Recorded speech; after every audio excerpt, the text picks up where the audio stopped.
한 노련한 상담가가 상담을 했어요. 내가 결혼을 했더니 못 살겠어요 하는 7개월 된 세대가한테 이렇게 말했어요. 세대이 뭐 알겠어. 그냥 참고 살아. 그랬어요. 이제 3년이 지났어요. 결혼 경력 3년 된 여인에게 이제 좀 참을만 하지야. 그래요. 그냥 그렇게 계속 참는겨. 이렇게 이야기를 해줬어요. 또 10년째 돼서 못 살겠다 하는 여인에게 안 참을겨 참으면 어쩔겨. 애들도 잘하고 있는데 집안 풍비박산 낼겨? 그냥 그러니 혀. 20년 된 사람이 울고불고 못 살겠다고 하니까 20년간 잘 참아왔잖여. 이제 시험에 인생 종착역에서 바로 코앞이여. 좀만 더 참아봐. 이제 결혼 30년 된 세대에게 돌아가신 시어미한테 곡간열쇠 받아 좋겠구먼. 잘 참았어. 근데 이젠 시대가 변해버렸구만. 무조건 참는 건 미련한 짓인겨. 본인이 당해봐서 알자녀. 근께 며느리께 당장 열쇠 패스셔. 그럼 복 받을겨. 이렇게 상담을 했대요. 자, 이 한 여인의 인생이 어땠겠어요? 참 힘들었겠지요. 힘들었을 것입니다. 우리가 인생을 살면서 내가 참 인생을 잘 살기 위해서 나름대로 많이 참았는데 우리 인생에 남는 것은 무엇입니까? 또 여러분들이 계획한 대로 참은 만큼 보상이 크게 생겼습니까? 자식들은 여러분 마음대로 되셨습니까? 또 여러분들이 원하는 대로 어떤 행복들이 주어졌습니까? 우리 인생이 그렇게 녹록한 인생이 아닙니다. 열심히 사노라 살았는데 또 누군가가 내가 사랑했던 가족들이 그렇게 나를 알아주는 것 같지도 않습니다. 이러한 인생들을 향해 우리 하나님께서 내가 너를 치유하고 회복하겠다고 말씀하십니다. 오늘 저는 열왕기하 2장의 본문의 말씀을 보면서 치유 그리고 회복이라는 제목으로 말씀을 드리고자 합니다. 열왕기하 2장 19절로 22절에 있는 본문의 말씀을 제가 봉독하겠습니다. 그 성 사람들이 엘리야에게 고하되 우리 주께서 보시는 바와 같이 이 성읍의 터는 아름다우나 물이 좋지 못하므로 토산이 익지 못하고 떨어지나이다. 엘리사가 가로되 새 그릇에 소금을 담아 내게로 가져오라 하매 곧 가져온지라. 엘리사가 물 근원으로 나아가서 소금을 그 가운데 던지며 가로되 여호와의 말씀이 내가 이 물을 고쳤으니 이로 쫓아 다시는 죽음이나 토산이 익지 못하고 떨어짐이 없을지니라 하셨느니라 하니 그 물이 엘리사의 말과 같이 고쳐져서 오늘날에 이르렀더라. 이 성읍은 아마도 학자들은 여리고 성으로 추측을 하고 있습니다. 여리고 성은 광활한 사막에 있는 오아시스처럼 경치도 좋고 살기도 좋은 곳이었습니다. 우리 성경 주석도 이 성이 여리고였을 거라고 언급을 하고 있어요. 이 여리고에는 엘리사가 운영하던 선지자 학교도 있던 곳이었습니다. 여리고는 아름다운 땅이었고 또 그 요단 계곡의 그 땅의 물이 아주 넉넉한 땅이었기 때문에 이 롯이 갔던 아주 비옥한 토지 그 소돔도 이 요단 계곡에 있었다고 합니다. 그리고 출애굽한 이스라엘 백성들이 요단강을 건너서 장막을 치고 그 큰 포도송이와 아주 풍성한 그 과일을 처음으로 맛본 것도 이 여리고였습니다. 그런데 이 여리고는 아스다롯을 숭배하는 그런 예배의 중심지였어요. 이방 숭배의 중심지였습니다. 그리고 이교도의 요새인 그 여리고 성벽이 있었습니다. 이 여리고 성을 이제 이스라엘 백성을 통해서 멸망시키면서 하나님께서 이 성에 대해서 저주를 내렸어요. 우리 어떤 저주를 내렸는지 한번 볼까요? 읽어봅시다. 시작. 여호수아가 그때에 맹세로 무리를 경계하여 가로되 이 여리고 성을 누구든지 일어나서 건축하는 자는 여호와 앞에서 저주를 받을 것이라. 그 기초를 쌓을 때 장자를 잃을 것이요 문을 세울 때 계자를 잃으리라 하였더라. 아주 비옥하고 아름다운 땅이었음에도 불구하고 이 성을 무너뜨리면서 이 성을 다시는 건축하지 말라고 하나님께서 명령하실 것입니다. 내 명령을 어기고 건축하려고 할 때에는 반드시 장자를 잃고 계자를 잃겠다라고 예언하신 것입니다. 이제 그런 땅에서 한 사건이 발생하고 있는 거예요. 이 성읍의 터는 아름다운데 물이 안 좋은 것입니다. 그래서 모든 땅에 있는 것들이 제대로 익지를 못하고 떨어진다라고 이제 호소를 하고 있어요. 여기에서 토산, 그것은 땅, 육지, 나라 주민을 가리키고 익지 못하고 떨어진다는 이 말은 자식을 낳지 못한다, 또 결실이 없다라는 의미를 가지고 있어요. 그래서 종합적으로 보면은 이 땅이 터는 아름다운데 겉으로 보기에는 참 비옥하고 좋은데 그 땅에는 뭐가 없다? 소산이 없고 그 거민은 유산한다. 이 말의 의미에는 아주 깊은 의미가 있는 것입니다. 인생이 열심히 살아보려고 하고 아름다운 것들을 추구하지만은 그 가운데 인생에 얻을 수 있는 것들이 제대로 있지 않아서 공허한 인생을 살아가는 우리의 삶을 가리키고 있는 것입니다. 그 땅은 하나님의 저주를 받았고 그곳에서는 사람이 살 수 있도록 샘물이 솟아나기는 했지만 그 샘물까지라도 독한 저주의 결과를 낸 것입니다. 그 아름답던 계곡이 솟아넘는 불모지가 되었습니다. 하나님께서는 본래 인간의 마음에 아름다움을 주셨고 아름답게 창조했습니다.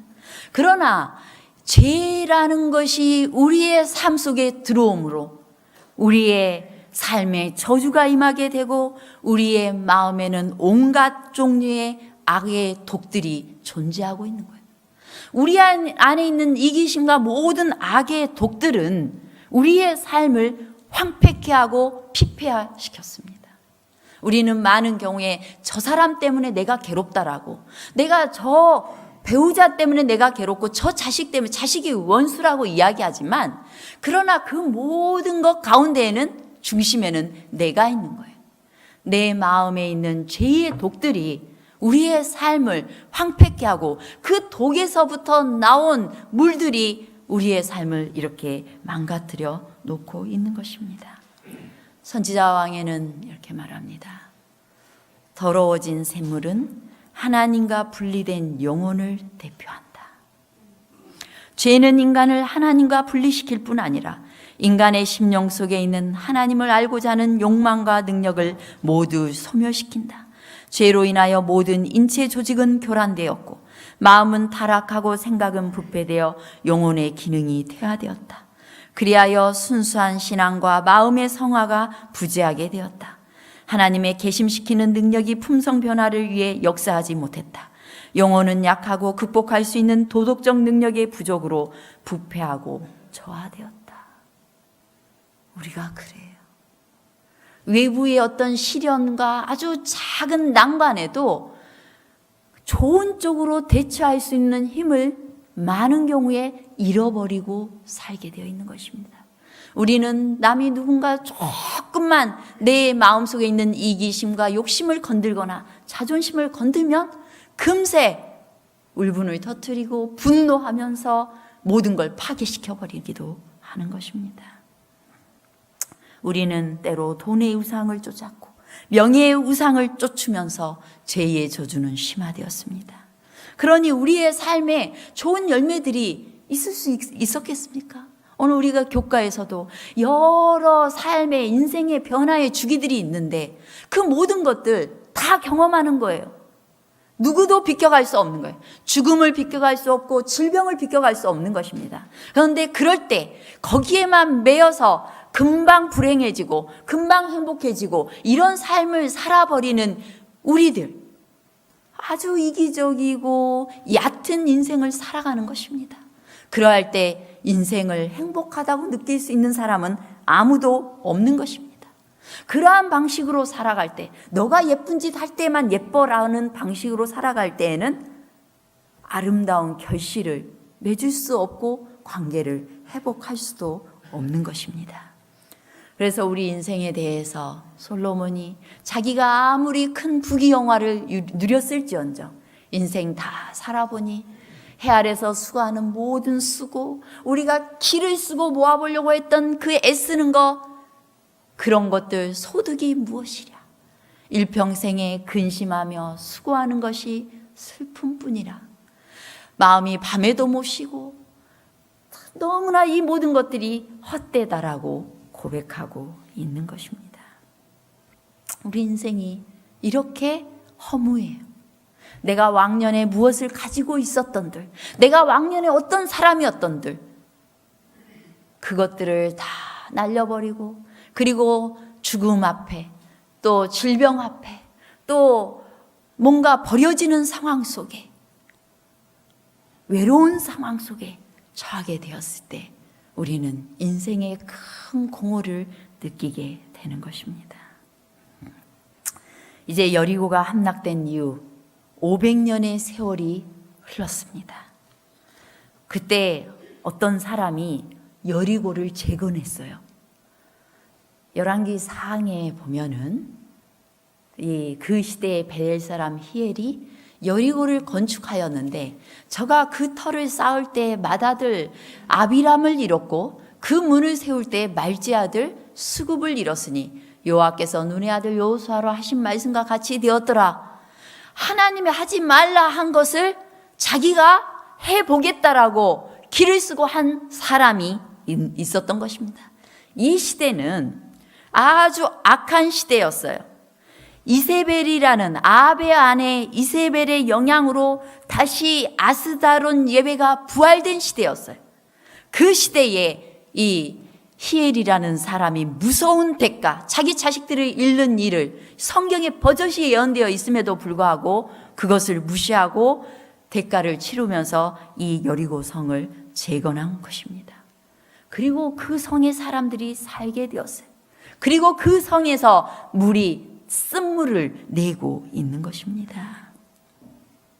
우리는 때로 죄의 저주 가운데서 우리의 피폐되어진 인생을 일으켜 보려고 나름대로 큰 대가를 치르면서 뭔가 노력을 합니다. 자식들을 뒤로 하고 돈을 벌기 위하여서 또 아침부터 밤까지 무엇이 더 중요한지 모르면서 살아갈 수 있어요. 또 우리가 다른 사람에 대해서 친절하게 하고 다른 사람의 요청들을 들어주면서 가족들의 요구에 대해서는 모른 척하면서 살아갈 수도 있습니다. 또 우리가 열심히 돈 벌어야 산다고 돈을 버는데 진짜 생명이신 하나님과 연결되는 그 일을 포기하거나 혹은 그 일을 저 뒷전에 두면서까지 우리는 때로 나의 일을 하고 내 생각에 이 내 생활을 더 윤택하기 위해서 해야 되는 일들을 하고 있기도 하는 것입니다. 그러나 그것들의 대가는 너무나 큰 것입니다. 정말 행복하게 사시려거든 우리 인생의 모든 그 상처들에 대한 그 치유를 받으시려거든 근본적인 방법을 찾아 나가야 되는 것입니다. 이제 하나님께서 임하셔서 그 샘을 치유하기 시작하십니다. 20절에 보면 때요, 엘리사가 새 그릇에다가 소금을 담아서 나한테 가져와라 이야기를 합니다. 그리고 물의 근원으로 나아가서 소금을 그 가운데에 던지면서 뭐라고 선언해요? 여호와의 말씀이 내가 이 물을 고쳤으니 다시는 토산이 익지 못하고 떨어지는 것이 없을 것이다 라고 선언하고 있습니다. 자, 무엇이 고쳤습니까? 여호와의 말씀이 고쳤어요. 그런데 소금은 무슨 역할을 했을까요? 소금을 던지니까 고쳐졌어요? 아니면 이미 여호와의 말씀이 이물을 고쳤고 소금은 그냥 던져진 겁니까? 네, 소금은 도구로 사용되어졌을 뿐이에요. 엘리사가 고친 것이 아니라 여호와께서 고친 것입니다. 그래서 오늘날까지 이르러 왔다고 말을 합니다. 우리는 정말 행복하기를 원하신다면, 정말 여러분 마음속에 있는 상처를 치유받기를 원하신다면 여러분 깊은 물 근원으로 가시기 바랍니다. 여러분의 마음 저 밑바닥에 있는 모든 죄의 문제와 모든 문제를 가지고 하나님께 가셔서 그 문제를 아뢰시기 바랍니다. 주님께서 우리 인생을 치유하실 것입니다. 우리 성경 주석에 말합니다. 우리 함께 읽어볼까요? 시작. 인간의 마음과 생애에 새로운 삶과 능력을 불어넣도록 그리스도의 복음에 치유하시는 능력이 모든 것에 필요하다. 부패의 물줄기를 멈추기 위해서는 인간의 영혼 속에 하늘의 생명이 임해야 한다. 그리스도께서는 인간의 삶을 달콤하게 하시고 순결과 은혜와 영적 능력의 삶을 주는 강물을 흘려보내시고자 이 땅에 오셨다. 여러분들이 잠시 여러분들을 기쁘게 했던 일들 얼마 동안 오래 가던가요? 잠깐입니다. 누군가의 인정을 받는 것도 잠깐이고, 무엇을 취득한 것도 잠깐이고, 무엇을 아파트를 산 것도 잠깐이고, 땅을 산 것도 잠깐입니다. 그 다음에는 그것 때문에 또 괴로워. 그것 때문에 행복하려고 부자가 돼가지고 잘 살아보려고 샀는데 그것 때문에 맨날 골머리 써. 이게 우리 인생이에요. 그런 데서 행복 찾지 마시고 근본적인 여러분의 마음 밑바닥에 있는 모든 것을 가지고 주님 앞에 나가 그 영원한 복음, 우리를 치유하시는 그리스도를 만나게 되시기를 간절히 바랍니다. 우리를 치유하신 다음에는 주님께서 그리고 회복시키십니다. 어떻게 회복시키시는가? 다시는 죽음이나 토산이 익지 못하고 떨어짐이 없을 건데 그 물이 한 번 고쳐진 이후로 오늘날에 이르렀더라 라고 말씀하고 있어요. 당시 회복된 샘물은 오늘날, 진짜로 오늘날까지 지속되고 있다고 그래요. 저는 성지순례를 안 가봤습니다만은 어쨌든 성지순례를 가면 엘리사의 샘물로 알려져 있는 요 샘물이 있다고 그래요. 근데 이 지역에는 정말로 풍부한 물을 이 샘에서부터 공급하고 있다고 합니다. 그 샘은 계속 치유와 생명을 주는 물줄기를 쏟아내서 그 계곡의 대부분, 그 계곡의 부분들을 기쁨과 아름다움의 오아시스로 만들고 있다고 합니다. 우리 예수님은 우리 인생의 빛이요 생명이십니다. 주님께서 우리에게 임하시면 그 축복이 흘러넘쳐 우리의 삶을 윤택하게 하고 우리 주변의 삶을 윤택하게 하고 우리 가족의 삶을 윤택하게 할 것입니다. 예수님께 치유받은 사람은 말의 습관이 치유될 것입니다. 가족에게 막말했던 사람이 어떻게 하겠어요? 사랑스럽게 바뀔 거예요. 사랑스럽게 치유받은 그 사람을 통해서 어떻게 되겠어요? 가족들의 삶이 윤택해지는 것입니다. 주님께서는 우리를 생기 있는 삶, 사는 것 같은 삶으로 회복시키십니다. 우리 모든 그리스도인들의 삶에 대해서 시편은 뭐라고 묘사해요? 저는 시냇가에 심은 나무가 시절을 쫓아 과실을 맺으며 그 잎사귀가 마르지 아니함처럼 형통하겠다. 이 말을 어떤 분들은 오해해요. 하는 일마다 잘 되더라. 사고도 다 피해 가더라. 어제 저녁에 우리가 엘렌 G 화이트의 삶을 잠깐 살펴봤는데 엘렌 G 화이트만큼 아픔이 많았던 사람도 없었던 것 같아요.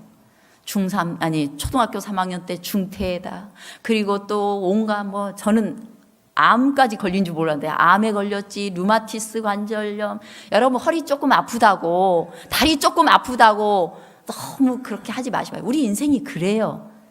우리가 나이 들면서 아픈 일밖에 더 있겠어요? 죄의 결과가 그런 걸. 그것 때문에 죽을상하지 마시기 바랍니다. 그 두려움을 주님께 가지고 가서 맡기게 되시길 바랍니다. 그리고 그 가운데서 하나님께서 주시는 그 은혜에 감사하고 찬양하시기 바랍니다. 그러한 삶이 시절을 쫓아 마르지 않는 잎사귀가 되는 것입니다. 선지자 왕에 있는 말씀 우리 읽겠습니다. 함께 읽겠습니다. 시작. 순결해진 마음에는 모든 것이 변화된다. 품성의 변화는 마음속에 그리스도가 내재하신다는 증거다. 하나님의 성령은 영혼 속에 새 생명을 나게 하시고 생각과 욕망을 그리스도의 뜻에 복종케 하신다. 그리하여 속사람은 그리스도의 형상으로 말미암아 다시 새로워진다.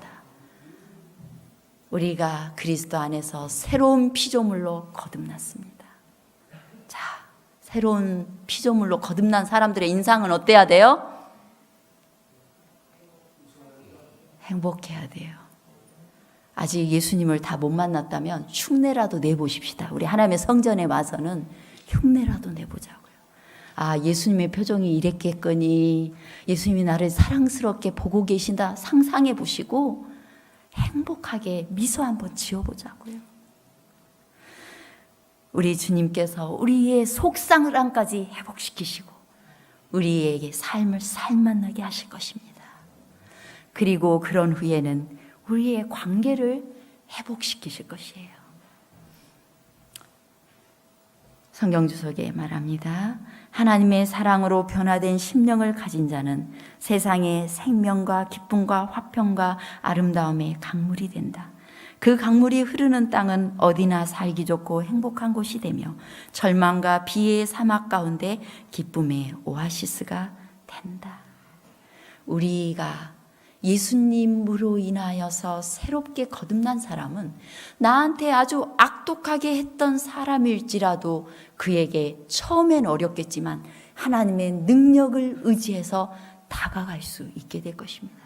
나중에는 그 누구보다도 더 사랑할 만한 사람으로 변화시킬 수 있는 능력도 하나님께 받게 될 것입니다. 제가 2010년도에 정말 감동적으로 시조에서 읽었던 글을 잘 놔뒀어요. 그걸 좀 잠깐 소개해 드리고 싶습니다. 한 여인의 이야기입니다. 돌아보면 내 성장기 시절은 영화에나 나올 듯한 극적 순간의 연속이었다. 출생부터가 13살 난 미혼모에게서 태어났으니 극적이지 않겠는가. 그 다음 인생 안 봐도 비디오죠. 내 엄마는 한참 친구들과의 만남을 마음껏 즐기며 돌아다닌 나이에 엄마가 되었으니 집안에 차분히 앉아서 딸아이를 돌볼 리가 없었다. 결국 10대 엄마는 아이를 이 손 저 손에 구걸하듯 맡겼다. 건강한 가정환경에서 엄마의 품에서 받는 포근함과 아빠의 묵직한 포옹 속에서 맛보는 안정감 없이 자라난 나는 깊은 공허감을 느꼈다. 더군다나 부모와 형제들 사이에서 친밀한 관계가 뭔지 전혀 모르게 자란 나는 나한테 조금만 잘해주는 사람에게 끌리게 되었다. 상담을 통해서 알게 된 건데 이 성장기 시절에 처음 만나는 남자인 아빠가 이 딸에게 있어서 아빠가 주는 인정과 용납을 통해서 여자들은 가치를 느낀다는 거예요. 그래서 딸을 두신 부모님들은 정말 딸과 관계가 좋아야 돼요. 처음 만난 이성이거든요. 그를 통해서 이성에 대한 이미지가 아주 바르게 형성이 되어야 돼요. 그것이 안 되면 아버지하고 관계가 좋지 않으면 나한테 조금만 잘해주는 남자가 나타나면 거기에 혹 빠져버려요. 그 사람이 어떤 사람인지 모르고. 그리고 그런 가정에서 자라면 성적으로 문란하게 될 가능성이 75%가 더 높다는 그 사실을 알게 되었다고 이야기했어요. 자기도 엄마와 비슷하게 13살에 가출을 했고 자기 좋아한다고 다가오는 남자면 누구하고도 서슴없이 성을 나누는 중독된 삶을 살게 되었다. 결국 그는 학교, 자기를 또 돌봐주는 모든 돌봄도 저버린 채 길거리에 거지가 되고 말았고, 또 밤거리를 방황하면서 울고 또 울었고, 엄마에 대한 배척감을 느끼면서 정말 이 엄마에 대한 반항심과 그런 분노의 감정을 불태우곤 했다고 했습니다. 자기 머릿속에 그 엄마는 항상 입만 열면 자기 상처를 휘집어 놓는 독소화되는 엄마였고, 자기도 거기에 질세라 독침을 쏘아냈다고 했습니다. 맨날 엄마를 만나면 싸웠다고 했어요. 그리고 그들은 차라리 안 만나는 게 좋겠다라고 생각을 하고 만나지 않게 되었습니다. 6개월이 지났어요. 마음에 평안은 없었고, 그 마음에는 분노와 또 독설과 증오심만 가득 차 있었습니다. 그래서 자기가 만나는 사람들과 관계가 가까워지기 시작하면 자기 못난 모습 보이지 않으려고 사람들을 매정하게 끊어버렸어요. 그리고 심지어 하나님께서 당신을 사랑하시니까 사랑한다고 자기에게 다가오는 사람들도 다 잘라내버렸습니다. 깊은 고독감 속에서 외로움을 달래기 위해서 술과 마약으로 달래는 그런 인생으로 전락해 버렸습니다. 어떤 사람이 그래도 가족밖에 없다고 엄마 찾아가라고 강건해 줬어요. 그런 말 들을 때면 정신 나간 소리라고 거절했어요. 엄마가 어떤 사람인지 몰라서 하는 소리라고 했어요. 그리고 나는 한 번도 가정이란 것이 어떤지, 가정의 정이 무엇인지 경험해 보지 못했다라고 또 스스로 쓴웃음을 지었습니다. 그런데 어느 날 등 뒤에서 누군가가 하나님께서 너의 가정을 회복시켜 주실 것이니까 마음의 빗장 열고서 마음 문을 좀 열어보라고 속삭이는 음성을 듣게 되었어요. 아마 성령께서 그의 마음에 임하신 것입니다. 그는 한 번도 교회에 간 적이 없었어요. 그렇기 때문에 성령이 하시는 말인 거를 자기는 몰랐습니다. 그런 가운데 자기도 모르게 그렇다면 얼마나 좋을까? 가정이 회복된다면 얼마나 좋을까? 이런 생각을 하게 되었어요. 이미 커서 20대가 되었지만 소녀처럼 아빠와 오른손 잡고 엄마와 왼손 잡고 함께 큰 길을 거니면 얼마나 좋을까? 그런 상상을 하게 되었습니다. 그런데 그를 놀라게 하는 일이 발생했어요. 어느 날 이런저런 상념에 사로잡혀 있는데 한 여인이 자기 앞에 나타난 겁니다. 엄마였습니다. 자세히 보니 전에는 눈초리마저도 토끼가 가득한 엄마였는데 알아보기 어려울 만큼 엄마의 얼굴이 바뀌어 있는 것입니다. 엄마는 자알 공동체라고 불리는 곳에 가서 그리스도인 마을에 들어가게 되었고, 그곳에서 신앙을 깨닫게 되었고 참된 사랑을 받게 된 거예요. 그래서 그가 예수님 안에서 치유를 경험하게 되고 새 사람이 되었던 것입니다. 이제 뜨거운 눈물을 뚝뚝 흘리면서 엄마는 딸의 손을 잡고 말했어요. 딸아, 내가 너를 딸이라고 부를 자격이 없다고 이야기할지는 모른다. 변명하는 건 아니지만 그동안 내가 내 하늘 아버지가 누구인지 몰랐기 때문에 나 자신이 누구인지조차 몰랐었다. 내가 누구인지 몰랐기 때문에 나는 방황하는 인생을 살았다. 그리고 결국엔 내 방황을 너에게 전수해 주고만 파렴치한 부모가 되고 말았어. 나를 용서해 주렴. 너에게 엄마가 될 수 있는 기회를 주렴. 그 가치를 따질 수 없을 만큼 고귀한 너를 길거리에 내팽개친 이 어미의 미성숙과 무지함을 생각하면 숨이 넘어갈 정도로 목이 메인다. 이렇게 말을 하는 것입니다. 그제서야 엄마의 마음에 역사하신 하나님께서 또 깨어진 엄마의 관계를 회복하시기 위해서 자신의 마음속에 역사하고 속삭였음을 그가 깨닫게 되었습니다. 그리고 그는 성경 공부를 통해서 그의 마음을 치유받게 되었습니다. 이제 그는 하나님께 감사하면서 엄마 회복의 손길 속에 하나님의 손길이 함께 잡혀오는 것을 느끼고 있다고 했습니다. 나는 오늘도 도저히 회복될 가능성이 없다고 고개를 절레절레 흔들며 부정적으로 이야기하는 사람들에게 우리 엄마와 나를 보라고 말해주고 싶다고 말을 하고 있습니다. 여러분, 우리 하나님은 바로 이런 분이십니다. 우리의 인생을 회복하시고 우리를 치유하시고 그리고 우리를 그토록 괴롭게 했던 관계를 치유하시는 놀라우신 하나님이신 것입니다. 그리스도를 믿는 믿음은 생기를 주고 널리 퍼지는 원칙으로서 그 자체가 살아있고 실용적인 영적 힘임을 나타낸다.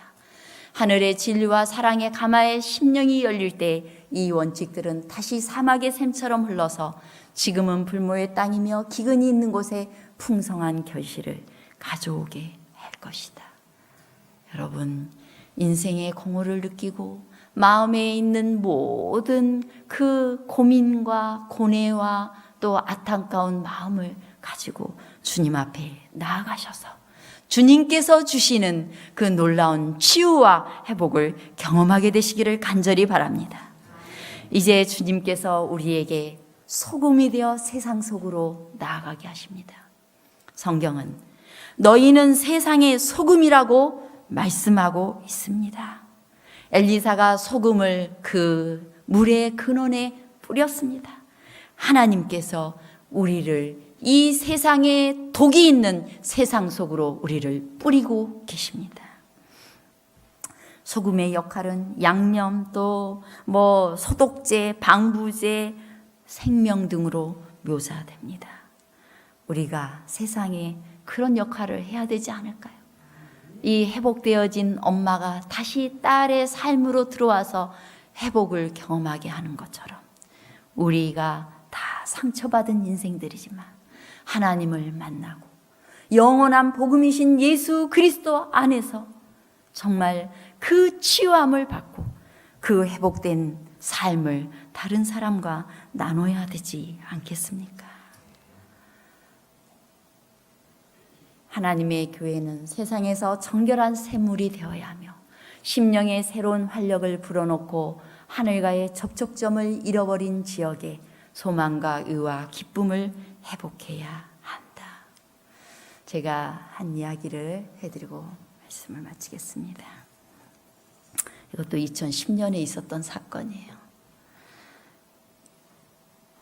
2010년 8월 26일 호주에서 27주 된 미숙아가 태어났습니다. 근데 그 미숙아가 태어난 지 20분 만에 아이는 죽게 되었습니다. 그런데 이 엄마가 무슨 생각이었든지 이 아이를 품에 안고서 2시간 동안 꼼짝없이 품에 안고 이 아이를 계속해서 쓰다듬었어요. 의사가 이미 사형 선고를 내렸음에도 불구하고 그는 계속 아이를 쓰다듬었습니다. 그런데 놀랍게도 살아났어요. 2시간 만에 살아난 것입니다. 우리 아까 심폐소생술을 다 배우셨죠? 우리가 이 세상에 정말 가망이 없어 보이는 인생들을 향해 여러분들의 따뜻한 손을 내미시고 하나님께 치유된 가슴을 내미셔서 그들을 안고 쓰담게 되시기를 바랍니다. 그리하여 이 교회가 행복하고 또 우리를 통해 이 지역이 행복하고 또 이 교회에 나오는 사람들이 다 회복되는 삶으로 나아갈 수 있도록 그런 소금의 역할을 하게 되시기를 간절히 바라겠습니다.